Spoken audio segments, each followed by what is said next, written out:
Assalamualaikum warahmatullahi wabarakatuh. Di sini kami yang beranggotaan Dwi Zulfa Indana dengan NPM 22560 21029. saya sendiri Bella Puspita Anggraini NPM 2256021030. Saya Anissa Kristis Tompul, NPM 22560 211010. Di sini kami akan menyampaikan materi kami yang berjudul inflasi. Di sini saya akan memaparkan materi tentang pentingnya pengendalian inflasi terhadap kondisi sosial ekonomi masyarakat Indonesia. Perekonomian suatu negara dapat terlihat dari beberapa indikator-indikator yang meliputi pertumbuhan ekonomi, nilai tukar, defisit neraca perdagangan, dan inflasi. Pada masanya, Indonesia gelap pernah mengalami inflasi yang tinggi, tepatnya pada tahun 1998. Percetakan uang yang tidak terkendali menjadi penyebab inflasi. Krisis moneter 1997 sampai 1998 menyebabkan dampak inflasi karena perekonomian Indonesia berada pada keadaan tidak stabil. Tahun tersebut menjadi penting untuk menyadari besarnya dampak dari inflasi. Badan Pusat Statistik 2022 mengatakan penduduk yang bekerja sebanyak 135,30 juta orang, naik sebanyak 4,25 juta orang dari Agustus 2021. Lapangan pekerjaan yang mengalami peningkatan terbesar adalah sektor pertanian, kehutanan, perikanan sebanyak 1,57 juta orang. Hanya sektor pengadaan air, pengelolaan sampah, limbah, dan daur ulang yang mengalami penurunan, yaitu sebesar 0,05 juta orang. Hal ini menyebabkan ketidakpastian atau ambiguitas dalam pengembalian keputusan di antara para pelaku ekonomi. Kondisi sosial masyarakat yang berbeda-beda mengharuskan suatu pengendalian inflasi yang baik dan menghindari dampak negatif dari inflasi di Indonesia. Selanjutnya akan diteruskan oleh rekan saya. Di sini saya akan memaparkan materi lanjutan dari teman saya.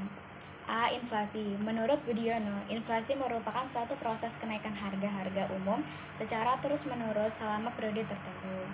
Suatu keadaan yang mana turunnya nilai uang. Inflasi terjadi jika harga-harga dan biaya-biaya umum naik, seperti harga beras, harga bahan bakar, harga mobil naik, tingkat rupiah, harga tanah, dan semua barang modal naik. Teori kuantitas membedakan sumber terjadinya inflasi dibagi menjadi dua, yaitu A. Inflasi tarikan permintaan, B. Inflasi dorongan penawaran. Dua, yaitu A. Inflasi tarikan permintaan, B. Inflasi dorongan penawaran. Dalam perekonomian negara. B. Kondisi sosial ekonomi. Kondisi sosial ekonomi merupakan suatu kedudukan yang diatur secara sosial dan menempatkan seseorang pada posisi tertentu dalam masyarakat.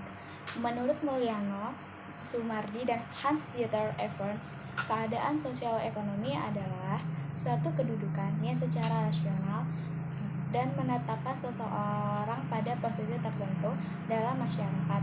Pemberian posisi itu disertai pula dengan seperangkat hak dan kewajiban dan yang harus dimainkan oleh si pembawa status. Baiklah, saya akan melanjutkan materi yang sudah disampaikan oleh teman saya. Perkembangan inflasi di Indonesia, ekonomi makro yang meresahkan pemerintah terlebih bagi masyarakat, memang menjelang akhir pemerintahan Orde Baru sebelum krisis moneter. Angka inflasi tahunan mengandung kerawanan jika dilihat dari seberapa besar persentase kelompok masyarakat golongan miskin yang menderita akibat inflasi.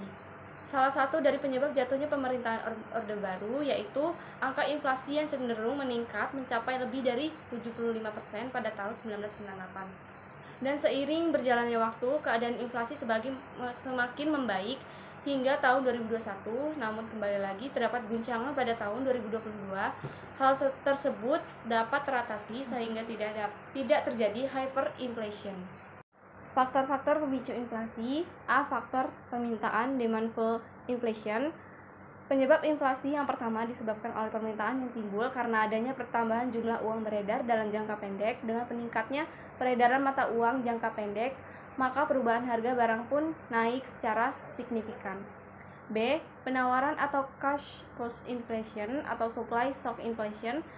Faktor yang kedua disebabkan penawaran yang memicu kenaikan harga penawaran atas suatu barang, termasuk barang-barang yang harus diimpor, serta harga barang-barang yang dikendalikan oleh pemerintah, serta kenaikan harga bahan bakar minyak, kenaikan harga minyak dunia, dan kenaikan tarif dasar listrik.